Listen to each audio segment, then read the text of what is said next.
During a business trip, a millionaire was shocked to spot a portrait in an art gallery that looked exactly like his daughter that went missing 22 years ago. Edward Whitmore lived in a mansion on the edge of a sprawling estate tucked away from the city, away from prying eyes and nosy paparazzi. This home was his fortress, meant to hide him from the world and keep unwanted company at arm's length. Edward was a millionaire who bought and sold business ventures. Despite having a formidable team, he was reclusive and hardly ever left his mansion if there was absolutely no need to. It was easier to make the major decisions from his home office and let his manager, Johnson, go to important meetings and represent him physically at events. Tonight, Edward was sitting at his desk, where he usually was until past midnight or into the early morning hours. He did nothing else with his life except work, and he was content with that.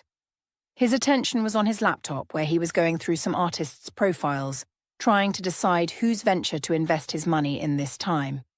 For the past few months, he'd been researching a new business venture, a blend of his business acumen and lifelong love for art. The idea was to find new and struggling artists with potential showcase and invest heavily in their work, and then lean back to enjoy the return on his investment. He had never done anything like it, but he was sure this project would work. Suddenly, his phone rang, drawing his attention from the laptop screen. He glanced at the phone and stiffened. It was Rick Holson, the private detective he'd hired to search for his daughter. The stillness of the night shattered, reminding him of the problem always lurking around him. He stared at the ringing phone for a few seconds, reluctant to take the call because something told him it would be bad news. He should be used to getting this bad news, but every time it was delivered, it broke his heart afresh. The phone stopped ringing and started again in the next second. Edward took the call, deciding to get it over with. "Hello?" "Mr. Whitmore," Rick said, but there was a hesitation in his voice that Edward hated. "I hope I'm not catching you at a bad time." "It's always a bad time when you call, Rick. What is it?" Rick released a deep breath. "I wanted to give you updates on the search." Let me guess. You've found nothing." There was another hesitation on Rick's side, which spoke louder than words. Finally, he said, "I'm so sorry, Mr. Whitmore. We followed every lead, interviewed every person we thought had a connection, turned every stone, went back to that marketplace over 100 times.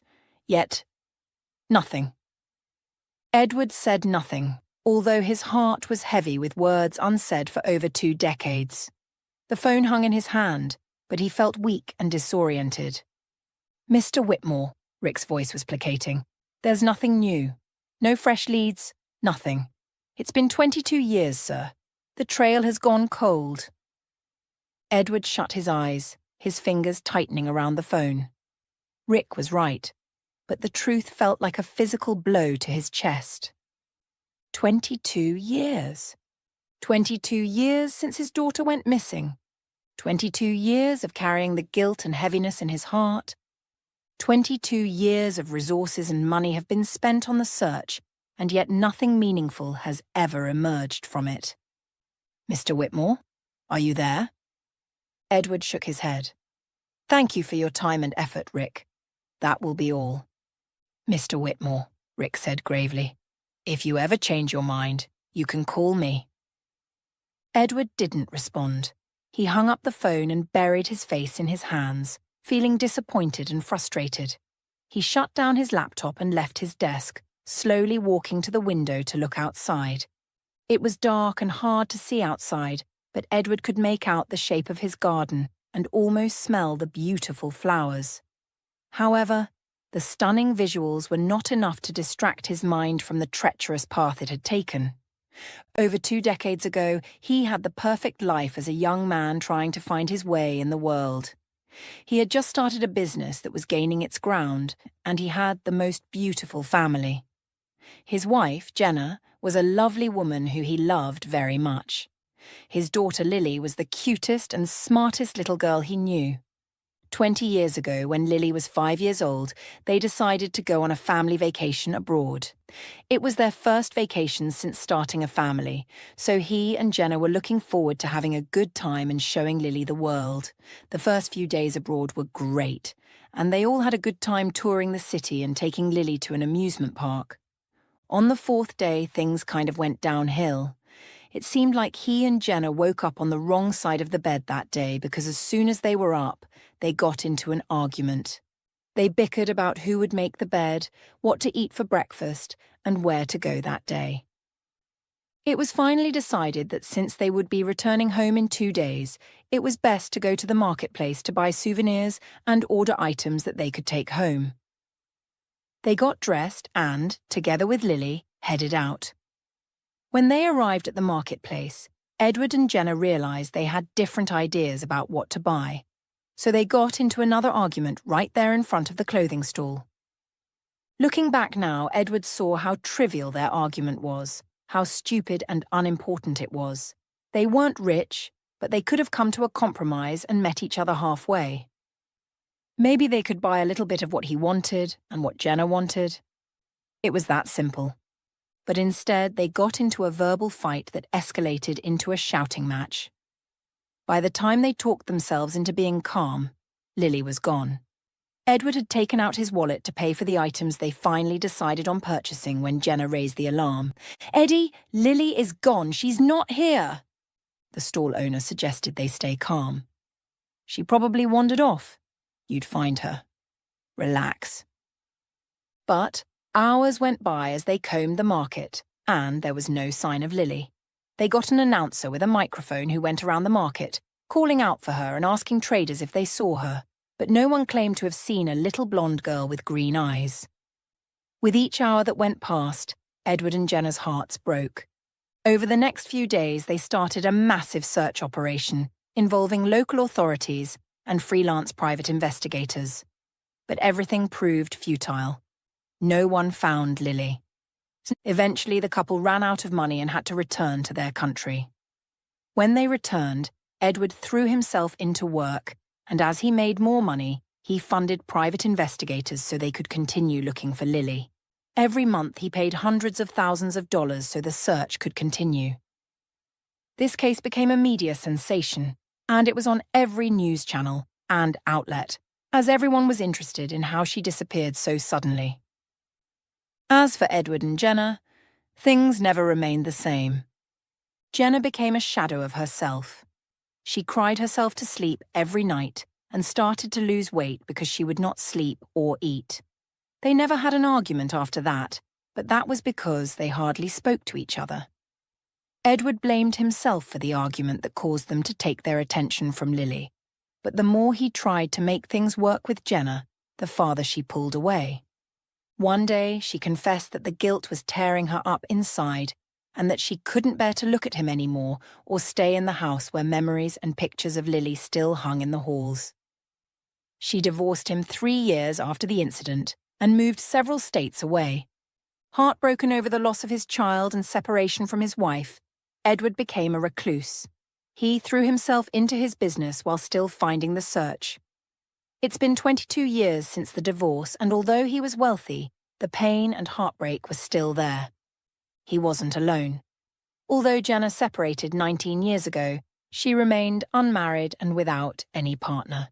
They hardly spoke to each other, but he knew she lived alone in a small townhouse and spent all her time praying in the cathedral.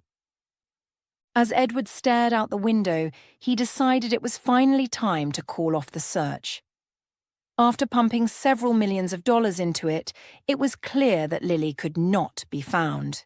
He had given up hope that she was alive. Even if she were, she would be 27 years old now. The investigators would not recognize her if they saw her. A single tear ran down his cheek, and he turned away from the glass, feeling the worst he'd ever felt. There was no way out of this, and he knew he would live this way and carry this cross for the rest of his life. "Ladies and gentlemen," the final speaker said, rounding up his speech, "if there's one thing you can take away from this conference, it's that we need to redefine success. being successful is more than the figures in your bank account. It is more than the numbers on your spreadsheet. True success is the legacy you leave behind and the impact you create. Let's shift our focus away from the numbers and be more impactful going forward. The conference hall dissolved in a round of applause, which Edward barely acknowledged.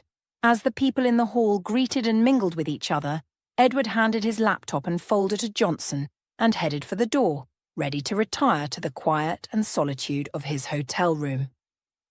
To be honest, this conference had been a productive one. It had been 3 days of solidifying strategic deals and learning new moves. He didn't regret flying down here for it. He managed to escape talking to anyone and slid into the back seat of his car. Johnson slipped into the driver's seat, and Edward finally took a deep breath as the vehicle left the garage and headed onto the road. "Where to, sir?" Johnson asked with a smile.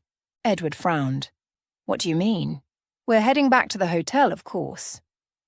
"Oh," Johnson nodded. "I thought you would like to stroll around town. It's a beautiful place." Johnson was right. They were in a small European town, and from the little Edward had seen during his daily rides to the conference hall, the town was colourful and rich in culture. It would be fun for anyone else to take a stroll and see what they had in store, but not for him.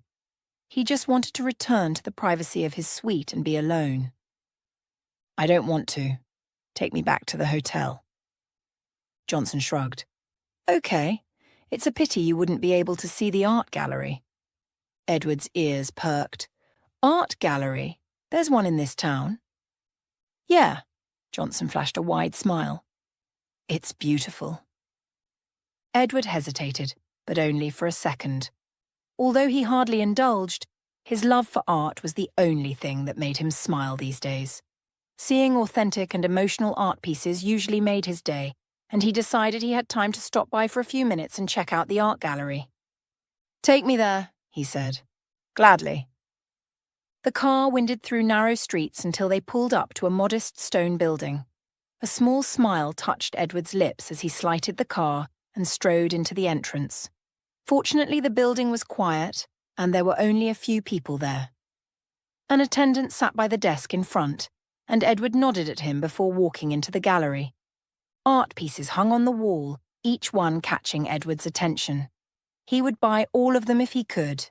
There were landscapes, abstracts, colour swirls, and nature, so many amazing ones that he briefly wondered if local artists drew them.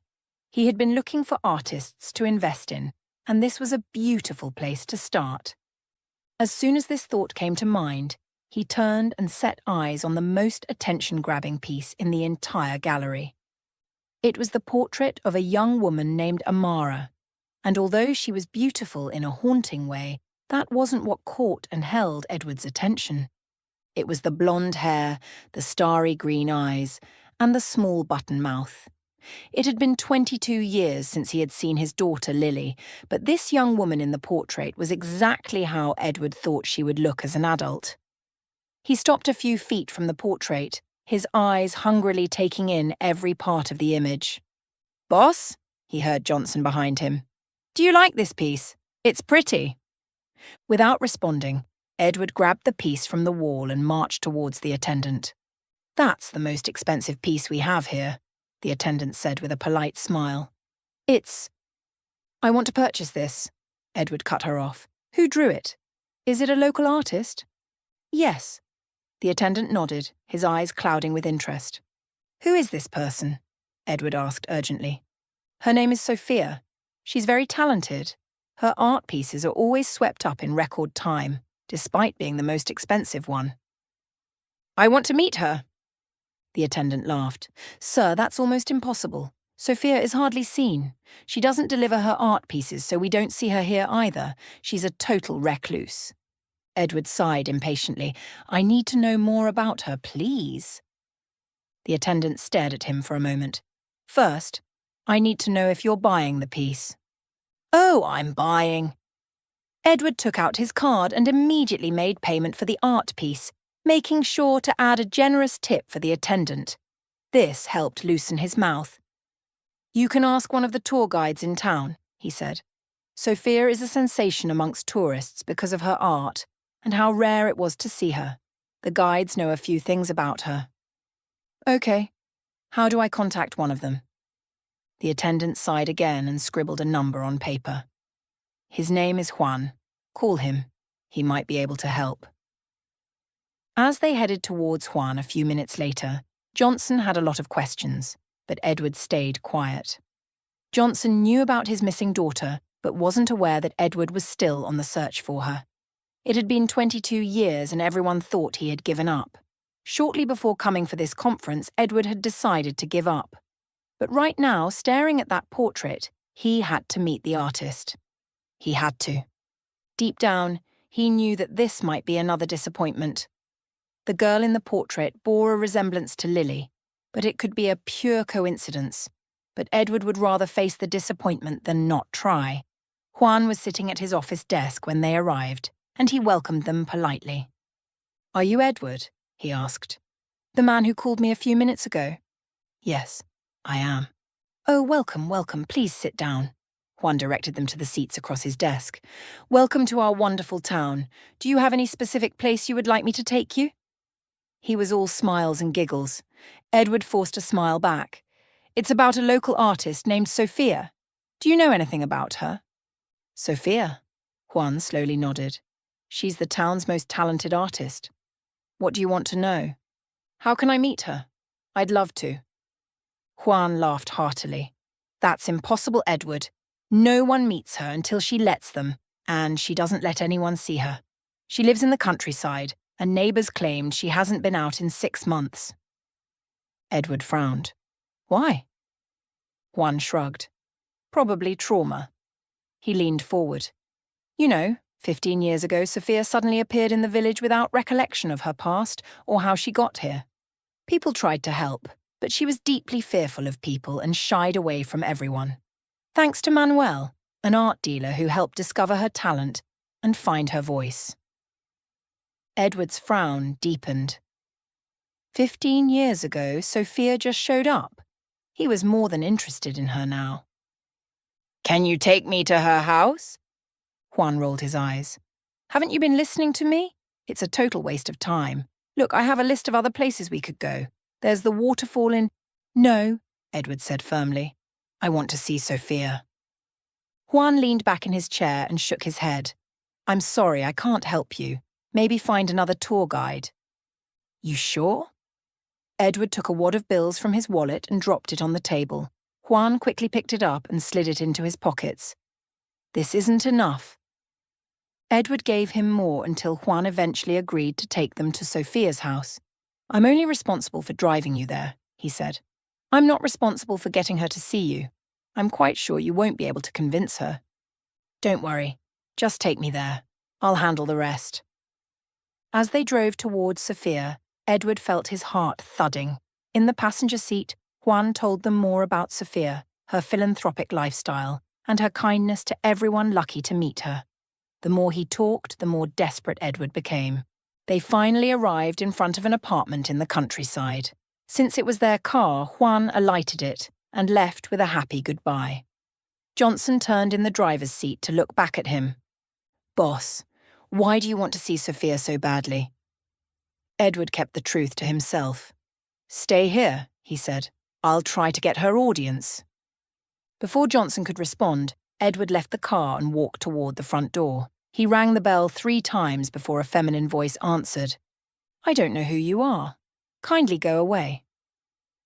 Edward was taken aback before he realized there was probably a camera somewhere watching him. "Good evening, Miss Sophia," he greeted. "My name is Edward." "Go away," came the reply. Go away?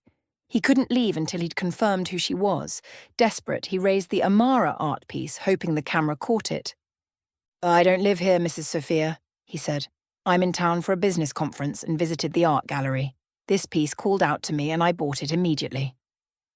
"Then why are you here? Do you want an autograph or something?" "I just need to talk to you," he answered. "I'm looking to invest in artists and want to know if you're interested in that sort of thing. You'll make a lot of money." She scoffed. "I am not looking for money." "Please," Edward begged. Let me just talk to you. I can stand outside if you want. There was a pause on the other side of the door, and, to Edward's relief, he heard footsteps. The door swung open and Sophia appeared.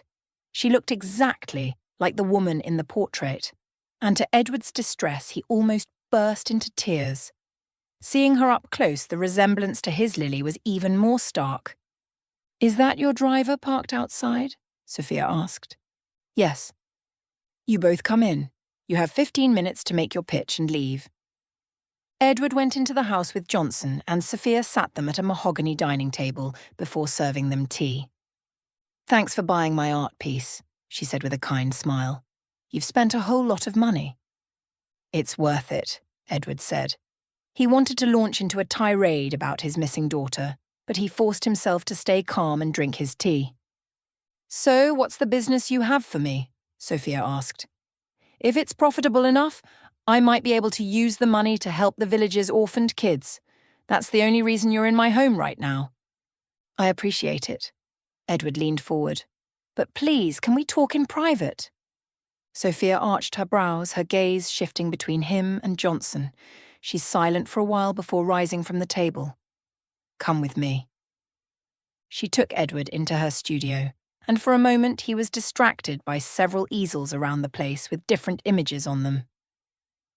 "You have 10 minutes, Sophia said. Edward turned to her, deciding to come clean. Sophia's presence filled him with a deep sense of calm. Not only did she look like Lily, but he felt a strong connection to her, even though she was staring at him like he was a crazy old man. "Miss Sophia, I lied." "What?" She frowned. "I lied," he said. "Yes, I'm a businessman and have been looking to scour artists for investment purposes, but that's not the major reason I'm here." Sophia stepped back as if regretting her decision to let him in. Juan had said she never opened her doors to anyone, and Edward thought it was fate and a miraculous intervention at play here. "Then why are you here?" she asked. "Because I'm a heartbroken father," he answered in a shaky voice. "I'm only hanging on to the title of father, with hopes that I'll find the beautiful little girl who made me one." Sophia's eyes filled with pity. "What happened to your daughter?" 22 years ago, my daughter Lily went missing. Edward explained the entire ordeal to her. "I've been looking everywhere for Lily. It's been 22 years and I've got no luck." "Oh, I'm so sorry," Sophia cried. "That must have been so heartbreaking for you and your ex-wife." "Yes." "But what has that got to do with me?" she asked, genuinely concerned. "How can I help?" Edward smiled. "When I walked into the art gallery and saw your piece, I was immediately drawn to it." "Why?" "It looked exactly like my missing daughter," Edward answered. "You, Sophia, look exactly like my missing daughter." "What?" She staggered back.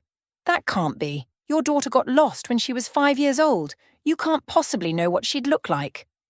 "That's what you'd think," Edward said. "But she was my daughter. I know how she'd look now." He whipped out his phone and scrolled through the photos, eventually finding images of Lily. He looked at these pictures at least once every day. "Here's a picture of Lily." Sophia took the phone, and when she saw the picture, she blanched. No, this can't be true." She set the device on the table and hurried out of the studio. Edward waited for a moment, fighting to regain his composure because he thought Sophia had left him. He was about to go after her when she hurried back into the room, holding a few pictures. "This is me at 10 years old. This is me at 12. This is me at 15. She handed the pictures to Edward, and he sifted through them. Sophia, as a younger girl, was a split copy of Lily. To a random person, they would probably think Lily was the same girl in Sophia's pictures. Everything felt like a dream, and Edward was too scared and heartbroken to hope fully. But he didn't want to let go either. "Do you have parents?" he asked Sophia. She turned away from him, her eyes troubled and full of questions. "I don't know. I have no recollection of my life until age 15 when I arrived in this town. I don't know my real name or who I was before then. I just had a few belongings and no memories. These pictures were part of the belongings I had with me." She faced Edward again. "I'm sorry, but I don't think I'm your missing daughter. I only came here 15 years ago, but your daughter has been missing for 22. It's not me, Mr. Edward. I'm sorry. Edward rushed forward. Please just do me one favor and I promise I'll disappear from your life and not bother you again. I'm not in any position to do you favors. Sophia took a step back, shaking her head. Please, I promise I'll donate money to your charity.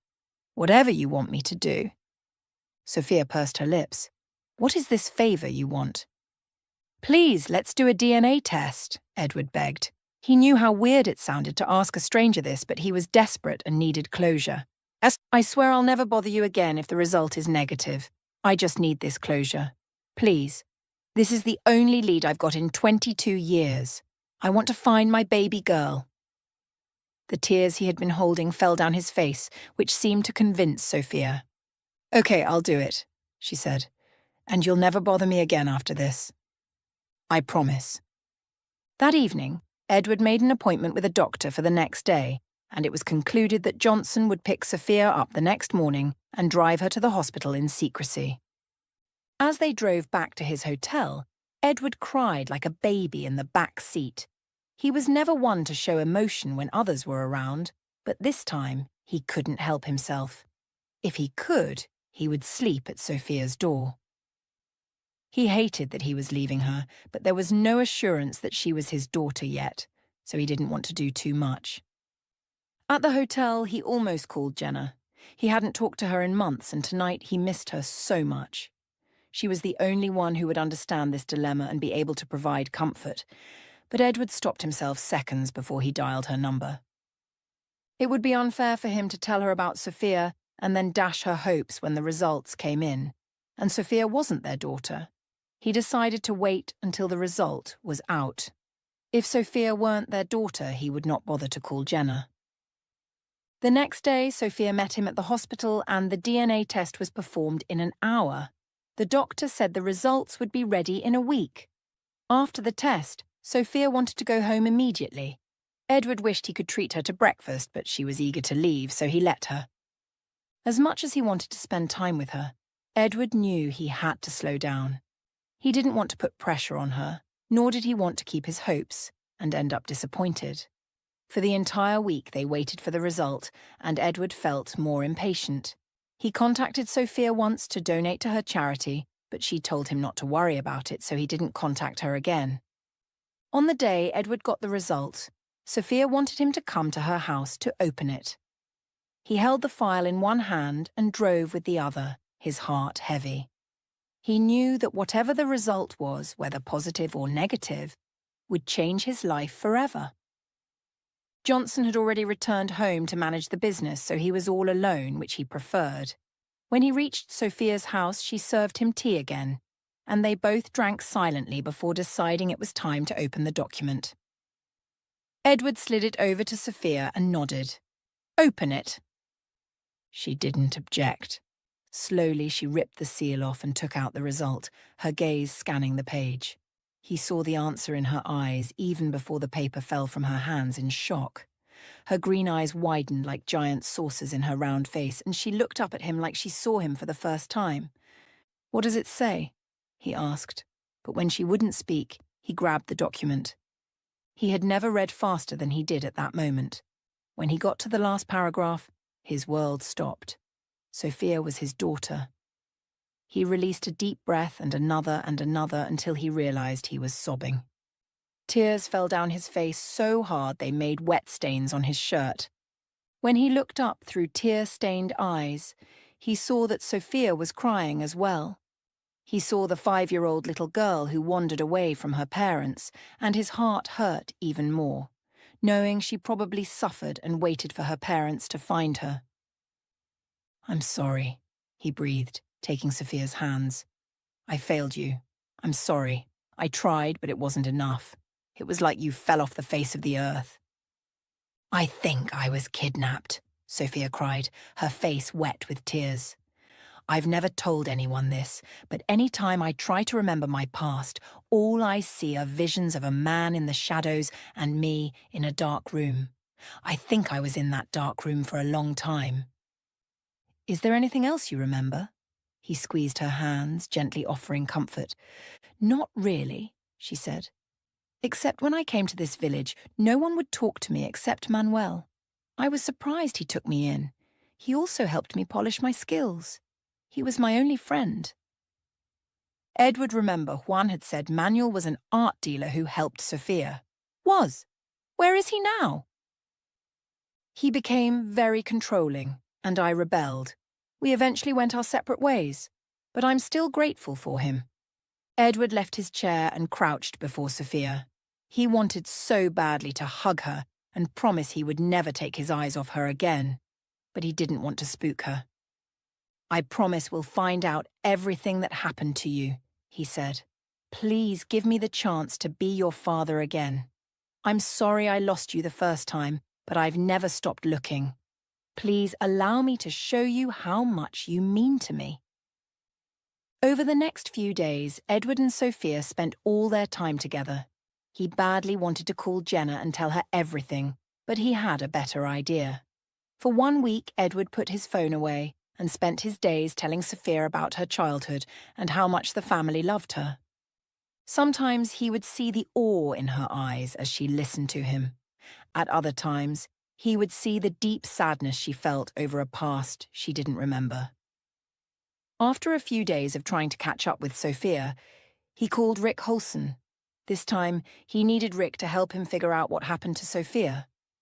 Rick was very happy to learn Edward had found his daughter and offered to do the investigative search for a fraction of the price.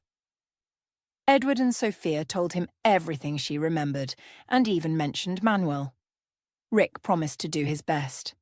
It wasn't easy getting to know Sophia. It was obvious that Sophia was no longer a little girl. She was an adult, and he had no idea who she was. She loved to paint, but she also loved to read and dance. The most shocking was that she had an adopted daughter whose name was Danny. She was 5 years old. Danny immediately got along with Edward, and he was elated that not only was he a father, but he was also a grandfather.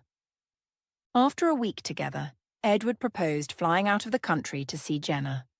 Sophia was a little nervous to meet her mother, but Edward assured her that Jenna went to the cathedral every day to pray for her daughter's return and that she would be happy to see Sophia alive and well. A few days later, Edward got on a private plane with Sophia and Danny and headed to Jenna. Edward didn't tell her they were coming. He had always kept tabs on Jenna, so he knew where she lived and her daily routine. When they arrived in front of her house that afternoon, Edward knew she would be home. "Stay here," he said to Sophia excitedly. "I'll go and get her." Sophia bit her lips worriedly. "Are you sure about this? I think we should have called her. You said you haven't seen her in 19 years. What if she—" Edward touched her arm gently. "Don't worry. It's all right." When Sophia nodded, Edward shut the car door and strode toward the front door. He appeared calm and comforting to Sophia, but the truth was he was anxious. Jenna had walked out of his life when he was 33 years old. She was 30, now he was 52. He didn't know how he would react when he saw Jenna again. All he knew was that he really wanted to see her. Maybe it was selfish, but part of why he chose to come here himself was so he could see her again in person. She never posted her photos online, nor did she leave any trail. He didn't even know what she would look like. When the door opened after he rang the doorbell, Edward lost his breath. Jenna has hardly changed. She had always been a beautiful woman, and age only seasoned her beauty and made her look more gorgeous. He wanted to hold her and tell her everything was all right, but were things ever that simple? "Eddie?" she gasped, her eyes widening. In 19 years, no one had ever called him Eddie. "Jen." "Oh." She stepped out the door, staring at him like an alien. "What are you doing here?" she asked. "What? How do you know where I stay?" "I brought you a gift." She frowned. "Eddie, don't say anything.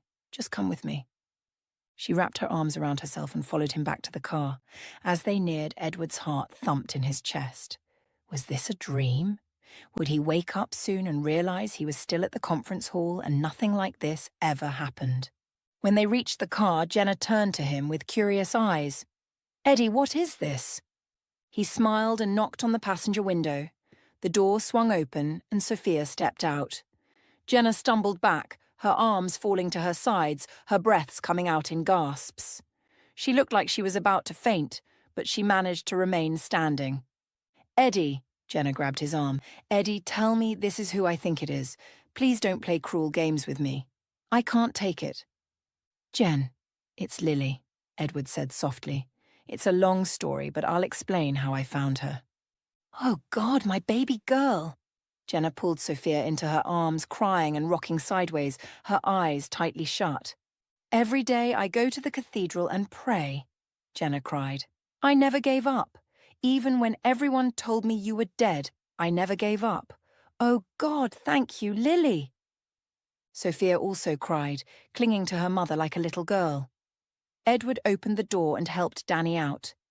"This is my daughter," Sophia said, and Jenna teared up again at being a grandmother. They all went into the house, and Edward explained everything to Jenna and how miraculous it was that he found Sophia how he did. He almost didn't go to the art gallery. He owed Johnson a promotion for bringing up the art gallery. Sophia warmed up to Jenna quickly, and they decided to stay with her for a few days. Sophia could not get accustomed to being called Lily, so she made Edward and Jenna call her Amara, which was her new identity. The following day, Sophia grew agitated over a memory she wanted to paint. She had been having strange dreams of a place she didn't know and could only express it through art. She made Jenna and Edward go out to get her painting supplies. During this trip, Edward confirmed that Jenna had never dated anyone since their separation 19 years ago. It would have been impossible to believe if it wasn't a feat he also did. Since Jenna, he had never even looked at another woman, let alone dated them. When they returned with the painting supplies, Sophia spent all day drawing on the veranda, only taking a break when Jenna forced her into the house to have some food. She finished the painting the next morning, and when she showed it to them, Edward and Jenna cried so hard. It was the marketplace where Lily went missing. Being with her parents was triggering some memories for Sophia, and they believed that she would get it all back with time. Before the end of that day, Rick called back with news that Manuel had been arrested. Apparently, Manuel used to be part of a trafficking ring that got shut down by the government around the same time Sophia appeared in the village. Upon further investigation, they discovered that Manuel was part of the team that kidnapped Lily. He knew about her talent, so when the ring shut down, he exploited her for money. Lily couldn't remember anything because those 10 years were traumatic, and her brain shut down those memories to keep the pain away. When they heard this, the family was thrown into another heartbreak. Jenna wouldn't stop crying and holding Sophia while promising that she would never let her go again. For Edward, he realized that he was finally happy. The weight on his shoulders was gone, and he could finally laugh. A year later, his mansion hummed with life. Gone was the loneliness and sadness that had previously covered the entire space. For the past year, Edward has lived here with Jenna, Sophia, and Danny. There was always laughter in the halls, music and shouts. He loved it. Edward was standing before the mirror, adjusting the cuffs of his jacket, when the door opened and Jenna peeked in. "Ready to leave?" she asked. "I just left Danny with the nanny. She's made it clear that she's having a tea party with the nanny tonight and is only giving us an hour to be back." Edward laughed. At 6 years old, Danny was their boss. Not the other way around. Edward would not have it any other way. "Then we better now delay," he said. "Let's go." He and Jenna left the house and headed for the garage, where their car was waiting. He helped her into the passenger seat and got into the driver's side. For 1 year, he and Jenna had lived like friends. She had never brought up coming back to him, but he had been considering it. He loved her, and he could tell that she loved him too. Their daughter was back, and they were happy. Edward was tempted to tell her right now that he wanted her back as his wife, but he refrained. They were heading to Sophia's first art exhibition, so tonight was about Sophia, not them. For 1 year, Sophia had worked very hard, combining art with her charity work. He was very proud of her and could not wait to buy a few art pieces tonight. "Eddie," Jenna called as they neared the destination. "Hmm? I can't believe this is our life," she said. "I'm so grateful for everything, and I'm so proud of Sophia. I might cry." "Don't get sentimental on me, Jen," he laughed lightly. "You know I'm not as strong as I claim to be." Jenna laughed, and he joined her. The gallery was alive with gentle conversation and the soft hum of classical music. The walls were adorned with sophisticated art pieces. Each one told a story. Sophia, their previous daughter, was at the other end of the room, talking animatedly to a group of men in suits. She did say she would be hosting some influential investors tonight, and Edward hoped things turned out well. He was rich enough to support her financially, but he recognized and respected her need for independence. He was happy she knew he would always pick her up whenever she needed assistance. "Eddie, look!" Jenna grabbed his arm, directing his attention to a portrait on the far left. A group of people were gathered in front of it for good reason. It was a portrait of Sophia, but this one didn't look as haunting as the portrait that led him to her over a year ago. In this portrait, she looked happier and healthier. Edward's heart swelled with joy. Upon getting closer, he noted that Sophia had named it Amara and Lily. He turned to Jenna, only to see her staring at him. His heart filled with love, and he silently thanked the universe for giving him a second chance at happiness. "We should buy it," Edward said softly, still staring at Jenna. She nodded and took his hand, entwining their fingers. "Eddie, I'm sorry I left," she said to his shock. It was the first time they were ever talking about it. "I was too riddled with guilt. I kept blaming myself for our argument that day, and I couldn't forgive myself. That's why I left. I loved being your wife, Eddie, and I thank you for never giving up on our daughter." Edward seized this chance to tell her what he really wanted. "If you loved being my wife, how about we do it again?" Jenna's eyes filled with tears and she launched into his arms. "I'd love to, Eddie. I'd really love to." Finally, they heard a familiar voice beside them and pulled away to see Sophia standing a few feet away looking proud. "I've been waiting for one of you to make the first move. I'm so glad this is happening." Jenna laughed and pulled her into a family hug. "I'm so proud of you, Sophia. You are an inspiration to us all." "No, I thank you both," Sophia said, "for never stopping. 22 years and you continued to look for me. You've taught me what love is, and your love has saved me. I love you both so much, Mom and Dad." Edward felt tears sting his eyes, but instead of crying, he held on tight to his wife and daughter. Life may have dealt him lemons in the past, but it was sweet now, and he would take each day as it came.